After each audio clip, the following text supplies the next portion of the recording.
Today on Capitol Hill, a tense exchange exposed a major contradiction at the heart of the FBI's new budget proposal. Lawmakers pressed Director Kash Patel on why the Bureau is requesting a funding level that appears to slash more than $500 million from its operating budget. Thank you very much, Mr. Chairman. Director Patel, you have previously stated that your number one priority for the FBI is to end violent crime in the United States. The budget request slashes the FBI budget by more than $500 million below the current level. It quite literally would defund law enforcement, including it would appear cutting a number of FBI intelligence analysts who work on critical national security issues. How is it possible to cut more than $500 million, or more than 5% below a hard freeze in the FBI's operating budget, without impacting the law enforcement and national security-related functions of the FBI?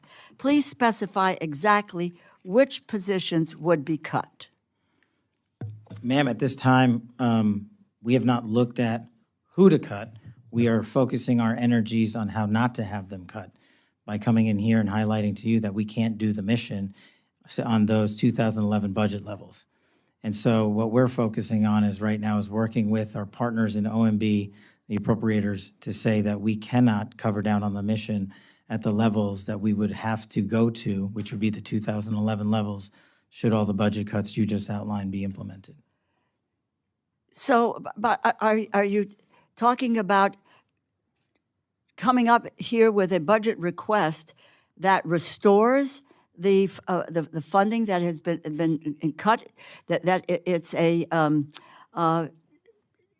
defunding law enforcement? You're talking about $500 million below the current level. How would you restructure the budget to get to what you need in order to be able to make sure that we are not defunding law enforcement and that we are not cutting the analysts that you need in order to be able to do your job and to be dealing with national security issues? I don't understand.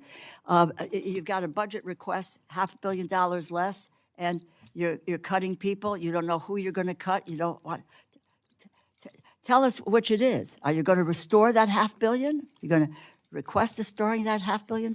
Well, as I said, I'm not the budget expert, but the budget request that we put in, the FBI, was $11.2 billion, I believe.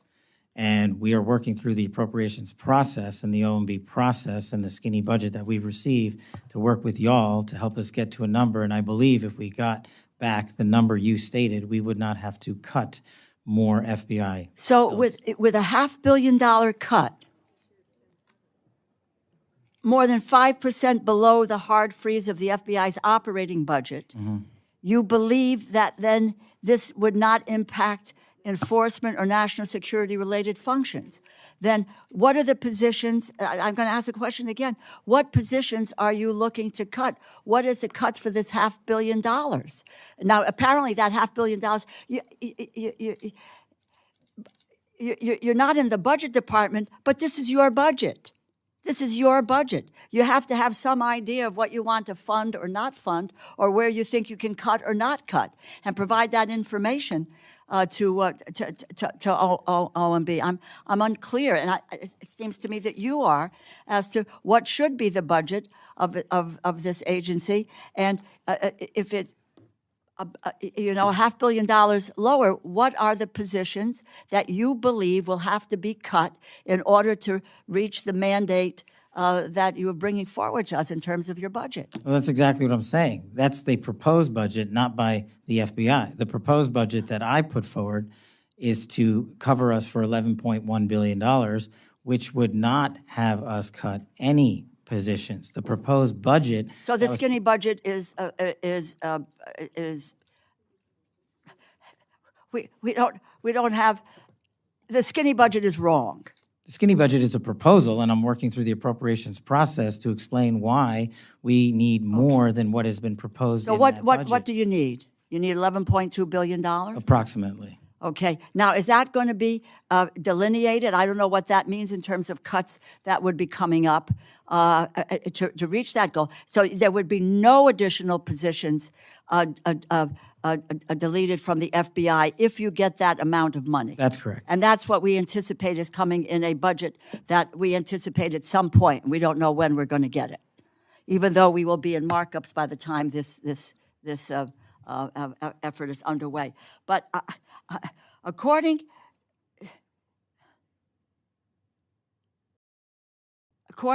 to what we have received from the FBI, there are 904 positions that are currently slated for transfer from Washington, D.C.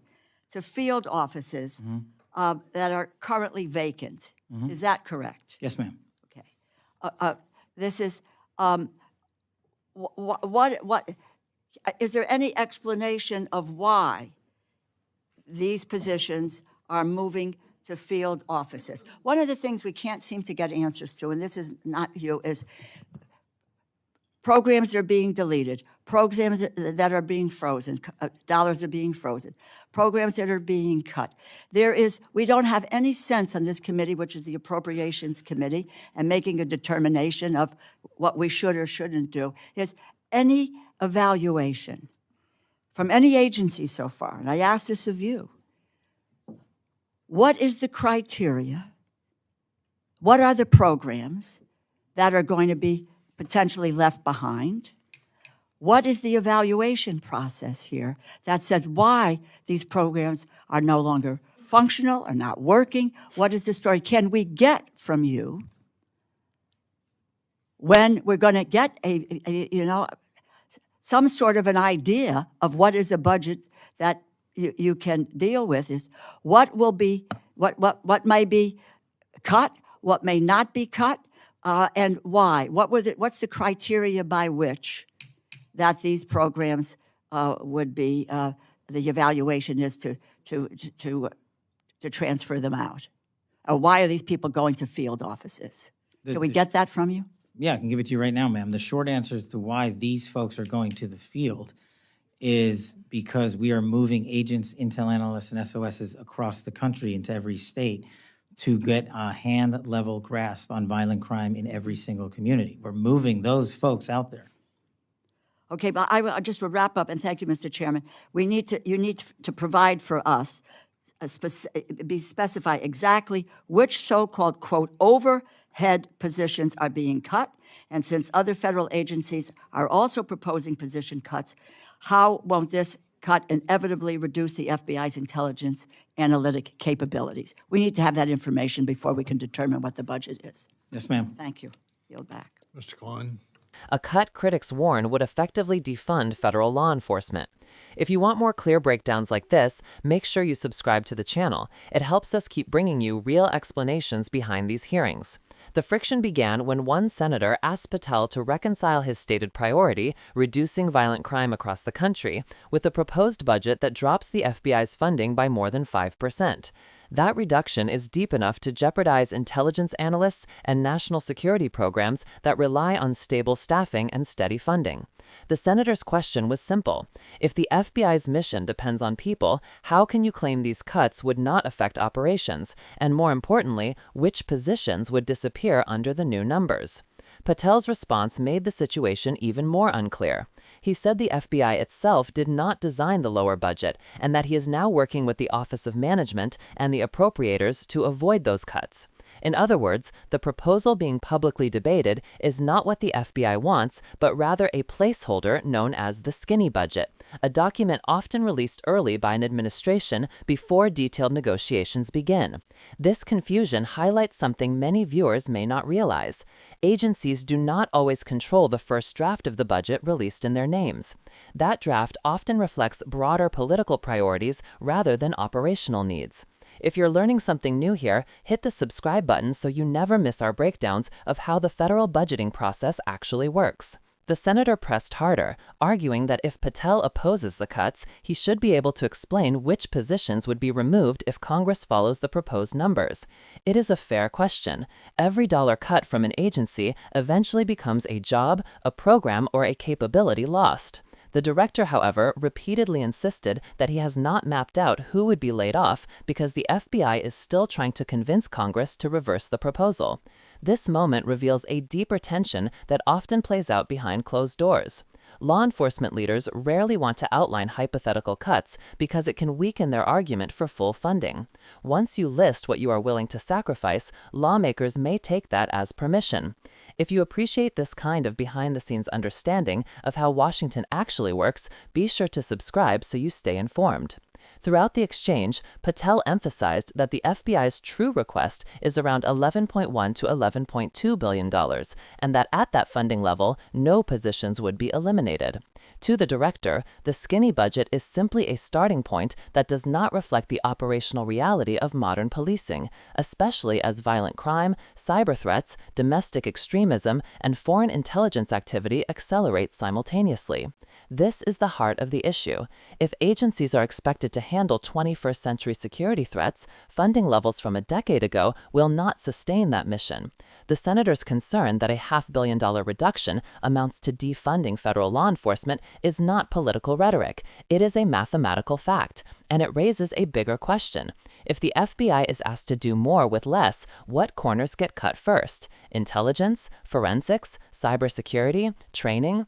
Those decisions do not just affect Washington, they affect every state that relies on FBI support.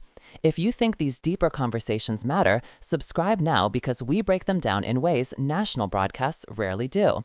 In closing, today's hearing left viewers with less clarity than expected, but with a sharper understanding of the stakes. The director insists the FBI cannot function properly at the levels proposed in the skinny budget, yet the agency has not provided a public list of what cuts would occur if Congress does not restore the funding. The coming weeks will determine whether lawmakers patch the gap or force the Bureau to make choices that could reshape federal law enforcement for years. And as always, we will continue following every development, so stay with us and subscribe for more detailed coverage of the hearings shaping national security policy right now.